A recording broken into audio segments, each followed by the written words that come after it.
Welcome back to our channel. నేను మీ Kavya. So ఈ present మనతోటి మాధవిలత మేడం ఉన్నారు. ఒకసారి మాట్లాడదాం. ఎందుకంటే పారామౌంట్ ఇష్యూ అది కేవలం ఒక లవ్ జిహాద్ ఇష్యూ మాత్రమే కాదు. ఒక పాకిస్తాన్ వాళ్ళు హైదరాబాద్ లో వచ్చి నివాసం ఉంటున్న సిచ్యువేషన్, ఓటర్ ఐడి కార్డులు, ఆధార్ కార్డులు, రేషన్ కార్డులు అంటే ప్రభుత్వానికి సంబంధించిన పథకాలు కూడా వీళ్ళు ఇక్కడ నుంచి డ్రా చేస్తున్న సిచ్యువేషన్. మరి ప్రభుత్వం ఏం చేస్తుంది? ఇట్లాంటి విషయాలన్నీ కూడా మాట్లాడదాం. కేవలం పారామౌంట్ అనేది ఇవాళ మన కీర్తి కేసుతో మాత్రమే బయటపడ్డది. హైదరాబాద్ లో ఇట్లాంటి కాలనీలు ఎన్ని ఉన్నాయి? తల్లి మీరు టోలీ చౌకీ ప్రాంతంలో కనుక వెళితే, ఎందుకంటే ఇట్లాంటి వాళ్ళని తీసుకొచ్చి మీకు న్యూ సిటీ అంటే మీరు అనుకోవచ్చు, మరి ఇది బంజారా హిల్స్లోనే ఉంది కదా మేడం, మరి పారామౌంట్ కాలనీ అని అనుకోవచ్చు. కానీ మీరు ఒకవేళ ఆ బస్తీలో కనుక వెళ్ళడం జరిగితే మీరు ఇప్పుడు చాలా క్లియర్గా చూస్తే ఫిలిం నగర్ వెనక బ్యాక్ సైడ్, ఇది film Nagar back side Banjara హిల్స్లో ఇదంతా కూడా కనెక్ట్ అయ్యి టోలీ చౌకీ వరకు వెళ్ళిపోతుంది. అంటే వాళ్ళు అక్కడంతా అట్లా ఒక సెక్యూర్డ్ జోన్ క్రియేట్ చేసుకొని స్ప్రెడ్ అవుతూ వస్తూ, ఆ స్ప్రెడ్ అయ్యి సెక్యూర్డ్ జోన్లో సందులు గొంతులలో కేవలము ఇలాంటి మెడికల్ టూరిజం పేరు మీద కానీ, చదువు పేరు మీద కానీ, ఆల్రెడీ తల్లిదండ్రులు ఎవరిలో వాళ్ళలో ఒకళ్ళు పూర్వం భారతదేశానికి సంబంధించిన వాళ్ళు ఉంటే ఇలాంటి రకరకాల కారణాల చేత వీళ్ళు ఇక్కడికి రావడం, వీళ్ళ ఆఫీసులు అంటే ఏంటి, ఇలాంటి వాళ్ళని తీసుకురావడానికి ఆఫీసులు కూడా మీకు నైజీరియా అక్కడ రకరకాల ప్లేసెస్లో కూడా వీళ్ళ ఆఫీసులు కూడా వీళ్ళు పెట్టుకొని అక్కడి నుంచి కూడా వీళ్ళు రిజిస్ట్రేషన్ చేసి తీసుకొని రావడం. ఎంత భయంకరమైన స్కామ్ అయిపోయిందంటే ఈరోజు ఇక్కడ ఒకసారి వచ్చి మనిషి ఈ దేశం మీద వాళ్ళకు ప్రేమ లేదు, అర్థమైనా తల్లి? ఈ దేశం వాళ్ళు వచ్చింది అక్కడ కూటికి గుడ్డకి లేకుండా ఇక్కడ బతికి దోచుకోవడానికి. అలాంటప్పుడు ఏ అవసరం దొరికితే ఆ అవసరాన్ని పట్టుకొని ముందుకు వెళ్ళిపోతారు వాళ్ళు. వాళ్ళని వీళ్ళు వాడుకుంటున్న మానసిక స్థితి ఏదైతే ఉందో, అంటే ఎంఐఎం వాళ్ళు కానీ, అటు కాంగ్రెస్ ప్రభుత్వం కానీ, అటు బీఆర్ఎస్ ప్రభుత్వం కానీ కేవలం ఓటు కోసము ఎంతైనా రాజీ పడి దిగజారి దేశాన్నైనా అమ్ముకోవడం అంటేనే ఓటు అమ్ముకోవడం. ఈ దేశం అంటే ఏంటి? నీ ఓటు హక్కే కదా. అల్టిమేట్గా నీ ఓటు ఉన్నందుకే నీకు కావాల్సిన వాడిని ఎంచుకుంటావు, నువ్వు ఎంచుకున్న వాడు నిన్ను వెళ్తాడు. సో ఇప్పుడు ఎవడిని ఎంచుకుంటున్నాడు? నీ దేశంలో కాని వాడు సహాయంతో నువ్వు ఎంచుకోబడుతున్నావు. వాడు నిర్ణయిస్తున్నాడు ఎవడు ఉండాలి. కాబట్టి వాడికి ఎక్స్చేంజ్లో వీళ్ళు ఓటర్ ఐడీలు ఇస్తారు, స్కీములు ఇస్తారు, రేషన్ కార్డులు కావాలంటే ఇచ్చేస్తారు, లోన్లు వస్తున్నాయి వీళ్ళకి, ఉద్యోగాలు వస్తున్నాయి వీళ్ళకి. అసలు మీరు ర్యాపిడ్ ఆ బిజినెస్ లో ఆ బండ్లు అవన్నీ మీరు చూస్తే కనుక మీకు చాలా మంది ఈ ప్రాంతం నుంచి వచ్చిన వాళ్ళే ఉన్నారు. ఇది ఎక్కడికి తెగాలి? ఎందుకు ప్రభుత్వాలు ఇంత దిగజారిపోతున్నాయి? ఆ ఓటు అనేది కనుక మనవాడు కాకుండా బయట విదేశీయుడు వచ్చి వేస్తుంటే వాడు ఇంకేమన్నా చేస్తాడు కదా. అయితే ఈ దొంగ ఓట్ల విషయంలో గతంలో కూడా మీరు హోల్ సిటీలో కూడా నిలదీసిన పరిస్థితి, ఇక్కడ రిగ్గింగ్ జరుగుతుందని కూడా బయటపెట్టిన పరిస్థితి, ఏమైనా యాక్షన్ తీసుకున్నారా? ఏ యాక్షన్లు తీసుకోలేదు తల్లి. మీరు ఈ రోజుకి వెళితే సింపుల్ ఒకటే ఉదాహరణ ఇస్తాం మీకు. ఒకటి పారామౌంట్ కాలనీ. ఇప్పుడు ఇంత మనం బయటికి తీసుకొస్తున్నాం ఈ విషయాన్ని, వ్యవహారాన్ని. దీన్ని ఏమాత్రం ఎవరు రియాక్ట్ అవుతారో చూద్దాం, ఎందుకంటే దీన్ని వదిలిపెట్టేది లేదు. ఇది నేషనల్ సెక్యూరిటీకి సంబంధించిన విషయం. రెండో విషయం ఏంటి అంటే, యాకత్పురాలో రక్షాపురంలో మీకు ఎంఐఎం కార్పొరేటర్ ఇంట్లోనే పోలింగ్ బూత్ ఉంది అని ఎలక్షన్ రోజే లైవ్గా చూపించాను. ఈ రోజు దాకా పోలింగ్ బూత్ అక్కడే ఉంది, అది ఇంకా రిజిస్టర్డ్ పోలింగ్ బూత్. ఏం చేద్దాం ఇంతకన్నా? ఇప్పుడు ఒక భారతీయ నాగరికురాలిగా, ఒక బాధ్యత ఉన్న సిటిజన్గా నేను తప్పులను తీసి వాళ్ళ ముందు పెట్టి ప్రూఫ్స్తో సహా ఇవ్వగలను. కానీ దానికి చట్టమే చర్య చేసుకోవాలి. ఇక్కడ ఉన్న గవర్నమెంట్ దాని మీద యాక్షన్ తీసుకోవాలి. వీళ్ళు ఎన్ని తప్పులు, ఎన్ని ఇష్టం వచ్చినట్టు వీళ్ళు కావాల్సినట్టు వీళ్ళు బతికేస్తున్నారంటే, ఇప్పుడు ఒక వ్యక్తి ఎన్ని దిశలలో పనిచేయగలమమ్మా చెప్పు మాట మీరు. ఇప్పుడు ఇదే బంజారా హిల్స్లో పెద్దమ్మ తల్లి గుడికి ఎంత అన్యాయం చేశారో అందరికీ తెలుసు. ఏంటి వాళ్ళు చేసిన నేరం? ఈ దేవాలయం మాది, దీన్ని కూలగొట్టొద్దని అడగడం. ఎంత పెద్ద నేరమో చూడండి మరి అది. రెండు వాళ్ళు చేసిన నేరం ఏంటి? అక్కడ బోనం ఎత్తడం. కుంకుమార్చన. మూడు వాళ్ళు చేసిన నేరం ఏంటి? అక్కడ అమ్మవారికి కుంకుమార్చన చేసి ఆ బొట్టు పెట్టుకోవాలనుకోవడం. అసలు మరి ఇంతకన్నా అన్యాయమైన తప్పులు ఉండవేమో ఈ భూమి మీద కాంగ్రెస్ గవర్నమెంట్కి. వీసావి నిన్న రాత్రి ఒక లవ్ జిహాద్ కేసులో ఒక వ్యక్తి, వీడు పాకిస్తానీ వ్యక్తి, వీళ్ళ కుటుంబం అంతా కూడా ఓటర్ ఐడీలు ఉన్నాయి వీళ్ళకి ఇక్కడ. ఇది ఒకసారి సర్వే చేయవలసిన విషయము. వీళ్ళు ఇక్కడ వచ్చి ఇరికిస్తున్నారు అని చెప్పితే ప్రూఫ్స్ తో సహా అతనికి ఇస్తే వాళ్ళకి బంజారా హిల్స్ సిఐ అరెస్ట్ చేసి రిలీజ్ చేసేసాడు, ఎఫ్ఐఆర్ రాయకుండా. మరి అదే బంజారా హిల్స్ సిఐ అమాయకులైన బంజారా హిల్స్ బస్తీవాసులని అమ్మవారి గుడి కోసం అరెస్ట్ చేస్తాడు, మమ్మల్ని అందరినీ హౌస్ అరెస్టులు చేస్తారు, బయటికి కూడా రానివ్వరు.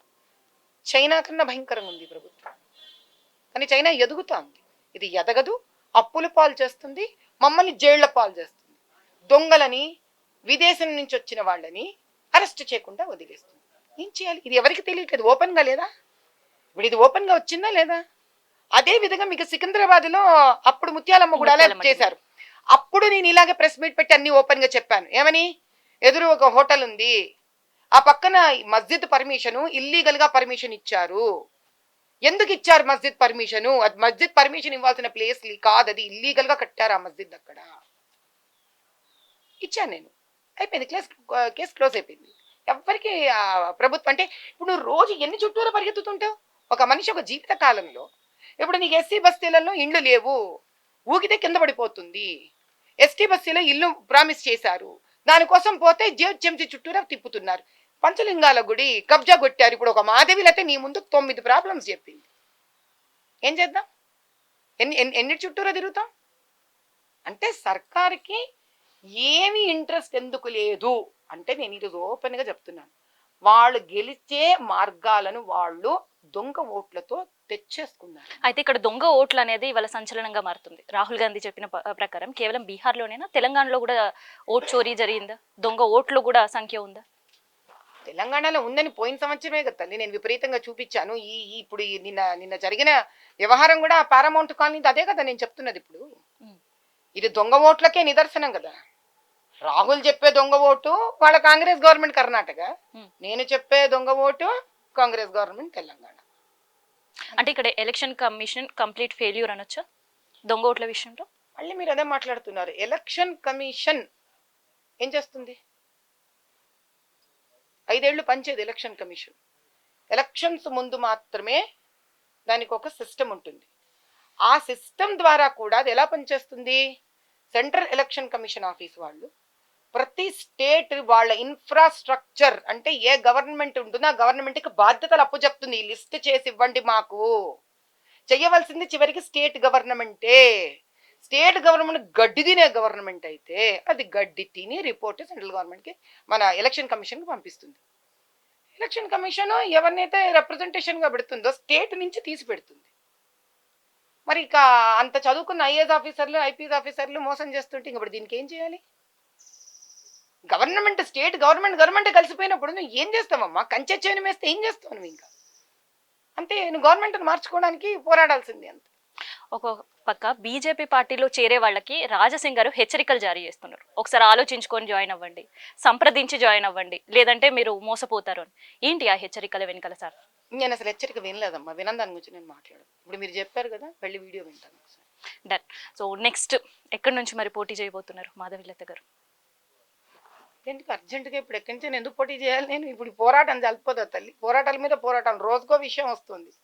ఇప్పుడు ముందు బంజారీస్ అమ్మవారి తల్లి తేలక ముందే ఇప్పుడు ఇంకో నిన్న రాత్రి ఫహీద్ గొండ్ల ప్రాబ్లం వచ్చింది. సో ముందు నాకు ఈ పారామౌంట్ దొంగ ఓట్ల విషయం ఏదో తేలాలి. ఎందుకంటే ఈ దొంగ ఓట్లు కాంగ్రెస్ గవర్నమెంట్లో దొంగ ఓట్లు కాదు, కానీ దీనివల్ల నిజంగా న్యాయంగా ధర్మంగా నిలబడే వాళ్ళకి గెలుపు లేకుండా అయిపోతుంది.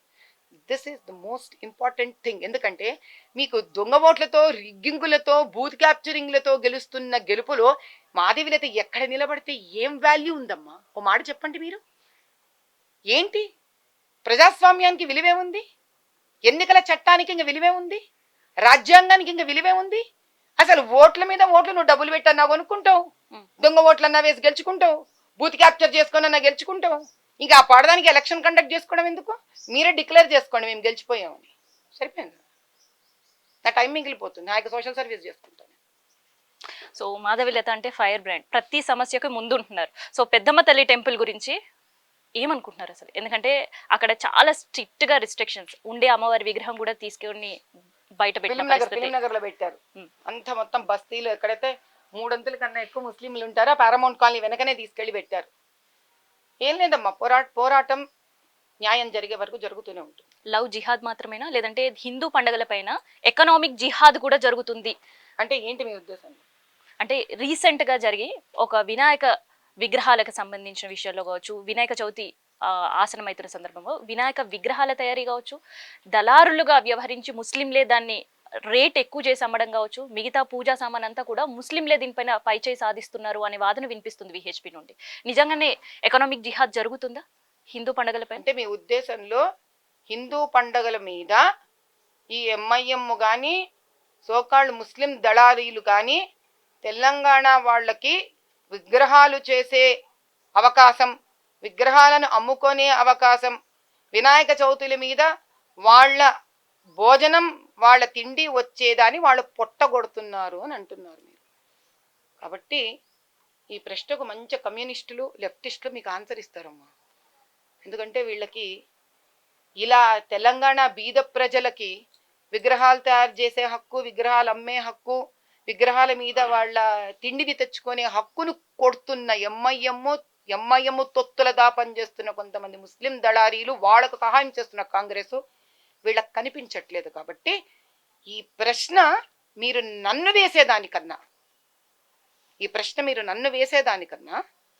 చాలా మంది కమ్యూనిస్టులు ఉన్నారు, వాళ్ళని వెళ్ళి వెయ్యండి. మరి ఈ తెలంగాణ అమాయకుల పొట్టలను కొడుతున్న వీళ్ళ గురించి మీ సమాధానం ఏంటి అని.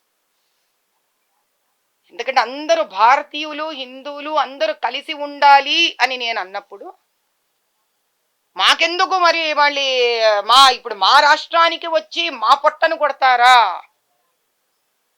అన్న ఒక నినాదం తీశారే.